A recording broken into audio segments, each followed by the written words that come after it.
Alright, let's get into this game. Alright, Lara definitely feels like a shopping cart that can only move straight.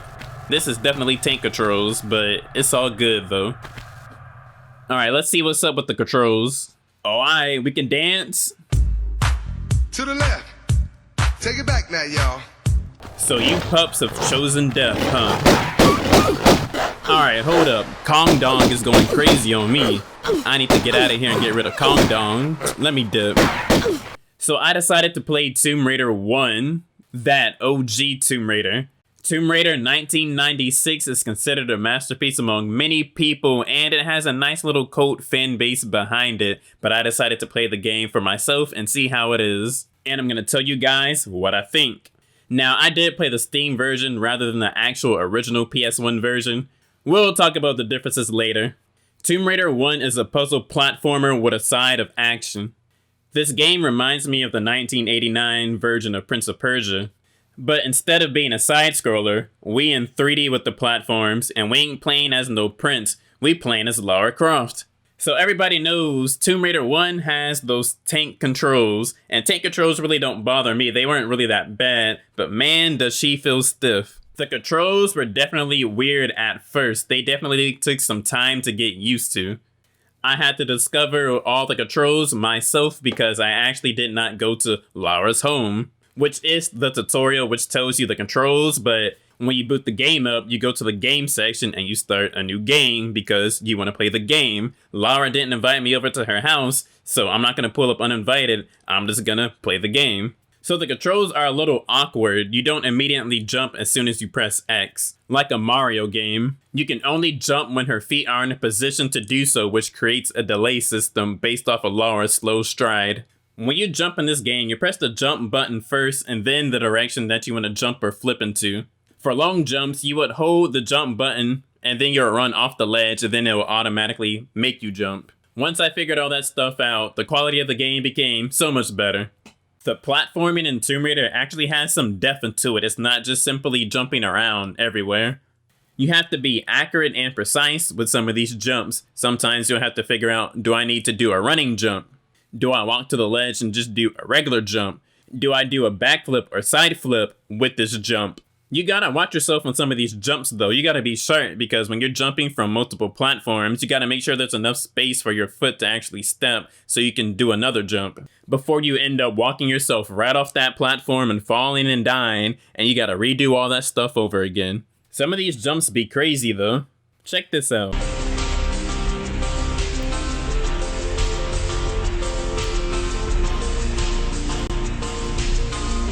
Success! I did all that for a health pack and ammo. Now, I'm gonna be honest with you guys. Overall, the platforming's pretty good, but there was a couple of jumps where I felt cheated. It wasn't like it was consistently happening, but there were some jumps that just cheated me. Look at it. Look at it. Look at it! Most of these jumps didn't take me too many attempts to get right. And since I played the Steam version, whenever I had a challenging platforming part, I can save the game anywhere. And if I fell and died, I'll just reload the game to the platform I just fell off of. I was saving like a mug in this game. I don't got time to be redoing whole sections after dying. So that's definitely a pro to the Steam version, unlike the PlayStation version. So I don't know how convenient the actual checkpoints are for the PlayStation version. Someone in the comments can tell me how convenient they are. I don't know if you die and the game takes you way back and makes you redo a good portion of the section you just got to before you died. I can only imagine the frustration that it is to go back 15 minutes of gameplay where it's challenging sections that you can easily die on. Tomb Raider's combat is simple yet entertaining. It actually requires a lot of execution to maneuver yourself when you fight these enemies, whether you're jumping, flipping, or rolling.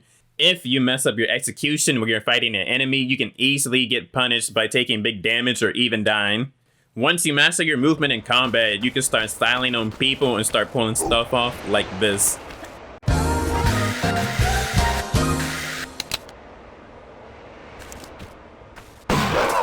No love for Kong in these parts. I'm actually very impressed with how good the auto-aim system works in this game. It seems like once you get somebody in that lock-on range, you stay locked onto them and they can even go past that range up to a certain distance and you still stay locked on shooting at them. It even shoots at enemies to the left or right of you on its own, and it's very sophisticated for its time. I like in this game how it forces you to actually fight somebody sometimes.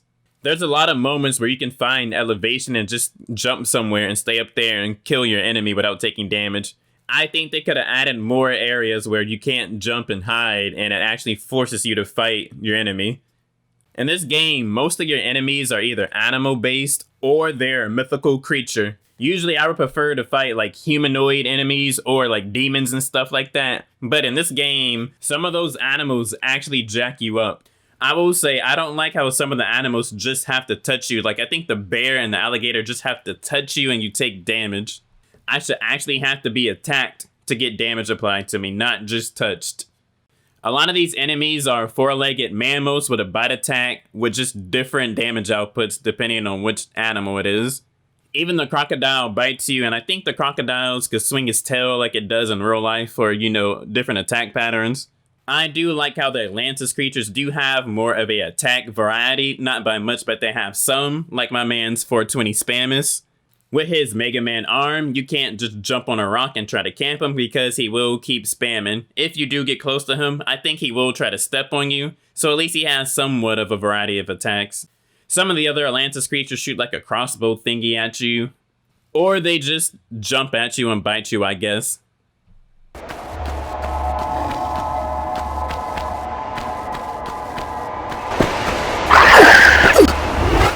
Tomb Raider out here with the jump scares. I do like in this game how you would randomly be progressing in a level and Atlas goons would start shooting at you out of nowhere. And then the next thing you know, them pistols is popping. I see your skinny ass face down there, Pierre DuPont, and I know what time it is.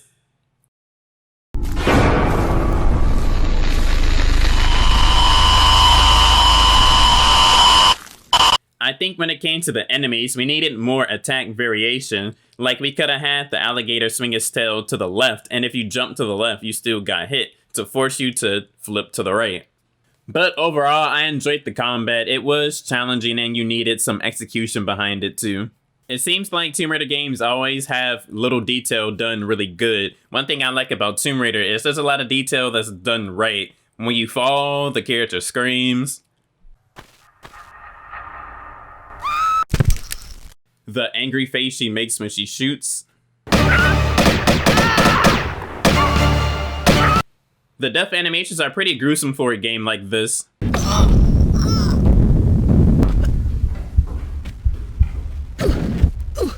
Gotcha, bitch!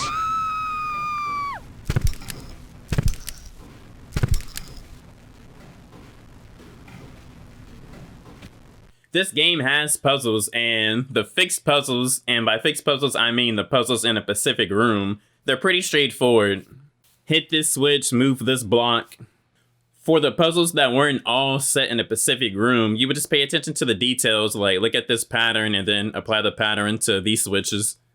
In this game, you have to move blocks, and the blocks that you can move have a circular hook on them. As you progress in the game, they change the type of boxes, but the boxes that you can move have a different texture than the other ones. I'm pretty sure there's one time in the game where they actually contradict that rule and you move a box with the same texture as all the other ones. Figuring out where to go in this game is actually more puzzling than the fixed puzzles. Tomb Raider definitely has very creative level designs, and the aesthetics behind some of these levels look very good. The levels get so intricate that you're actually going to catch yourself looking around to see how you're going to platform to get to where you need to go. Some levels are so big and expansive with connected areas too, the game definitely makes you remember where things are located at. Now, let me tell you what I dislike about this game the most. This game makes you wander around too much. Now, I finished most levels by myself without looking it up, but sometimes I did have to look at certain parts for some levels. Natless Mines, I used to walk through for most of that level. That level was doing too much. Since the levels can get so expansive, you can easily miss a path that you're supposed to go to, or miss a ledge that you're supposed to jump to, or just forget about it as you keep playing the level. And then you're wandering around, retracing your steps, trying to figure out, what do I jump on? Where do I go? And then you find out this ledge randomly has this small place where you can jump back, and you didn't see it earlier. Because the first time you were there, you saw items and decided to go that way. and you explored that path and you realize it didn't give me the key item I need, and then you retrace your steps for the whole level, wasting your time. This happens too much in this game. There's some levels where you think you hit all the paths and you explored everything and you're lost, and you're like, what am I supposed to do? And you randomly look up in this random spot and there's a place to jump. Or there's some times where you think you explored all the paths and then you're lost and you look something up and you realize you're supposed to back roll right here, hang from the ledge, and then jump into that little hole. When you play this game, you have to be so thorough when you explore and you look at stuff. You got to be Inspector Gadget with it. A lot of people like to say the older Tomb Raider games are about exploring. This game doesn't add too much value for exploration. It's literally just you trying to figure out where to go. Games with high value in exploration tend to reveal side quests, meet new characters, find new items, find documents about the lore, find hidden bosses, find rooms with optional enemies, find trap rooms that make you navigate yourself out of it. The game doesn't do any of that, other than find health packs and ammo. The game has a few optional trap rooms, like a very few. Most of the game's traps that you encounter are exactly where you're supposed to go to get out the level. This game doesn't have high value in exploration whatsoever. Nothing entertaining happens while you wander around trying to figure out where to go after you're retracing your steps, until you figure out where you're supposed to go. Rise and Shadow of the Tomb Raider have way higher value exploration and more exploration in general than Tomb Raider 1996, Tomb Raider Anniversary, Tomb Raider Legend, and Tomb Raider Underworld. By far. It's actually no debate. That's gonna be a future video. I think this game could have benefited from more challenging and entertaining platforming sections rather than making people wander around trying to figure out where to go. Anyways, I don't know what's up with the Steam version. It seems to be no music. When I looked at walkthroughs for certain levels, I noticed they had music. Steam just gives you some atmosphere sounds. Now, I did have some problems with the Steam version of this game. My game kept randomly crashing, so I looked it up online and I figured out that you're supposed to change some files and change the dimensions on your screen. The game crashed less, but it still continued to crash when sometimes I would touch a wall or a human enemy would touch me and the game would just crash. There was a couple of minor bugs, but then I actually had one more bug, and that's when you find the doppelganger Lara. She randomly stopped copying my movements, so I decided to pull up on her and see what's good with it. I don't know what's going on there. So I looked it up online and I learned to reset doppelganger Lara. All you had to do was backflip into the tunnel that you slid out of to get into that room. So overall, I enjoyed Tomb Raider's Steam version. The platforming required skill, the combat required skill. The level design was pretty brilliant. It's a pretty good game. I don't consider it a masterpiece. It definitely has its problems. I don't find this game entertaining enough to keep me playing for hours. It has nothing to do with the game primary being a puzzle platformer, but it needs better execution at some things. I'll give this game a 7 out of 10. There's a lot of creativity in this game though. I see it for sure. I actually prefer this game over Anniversary by far. If you want to know how I feel about Anniversary, check out my Tomb Raider Anniversary thought-provoking review. And you guys already know what time it is. Vibe out.